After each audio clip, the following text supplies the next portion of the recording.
เรื่องพยากรณ์อากาศของคุณนายสมศรีคุณนายสมศรีรู้เมื่อว่าวันใดฝนจะตกวันใดแดดจะออกเป็นที่น่าเชื่อถือของคนในหมู่บ้านมากนักหมู่เขาก็มาสังเกตหันว่าถ้าคุณนายสมศรีตากผ้าแดดก็จะออกแน่นอนแต่ถ้าวันใดคุณนายสมศรีบ่ตากผ้าฝนก็จะตกก็เป็นอย่างอันแต่ฝ่ายหมู่แม่บ้านก็ป้ากันไปถามคุณนายสมศรีว่าฮู้ได้ยะใดว่าฝนจะตกแดดจะออกคุณนายสมศรีก็เงียบเหียไม่ยอมปากยอมจ๋า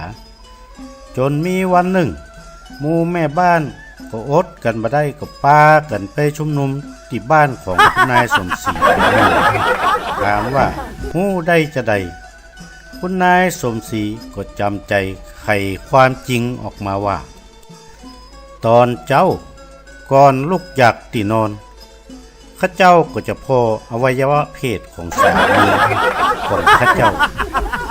กันว่าถ้ามันพับลงทางซ้ายก็แสดงว่า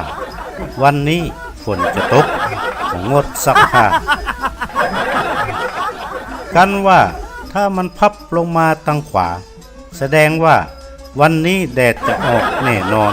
ว่าอันก็มีแม่บ้านคนหนึ่งก็อดสงสัยบ่ได้ถามไปว่า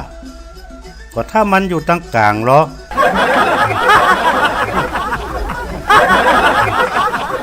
นายสมศรีก็แปลงหน้าแดงกล่าวอ่อยๆว่าถ้ามันตั้งอยู่ตรงกลางแท้ๆอย่างอันวันนั้นใครจะไปยะการหยัง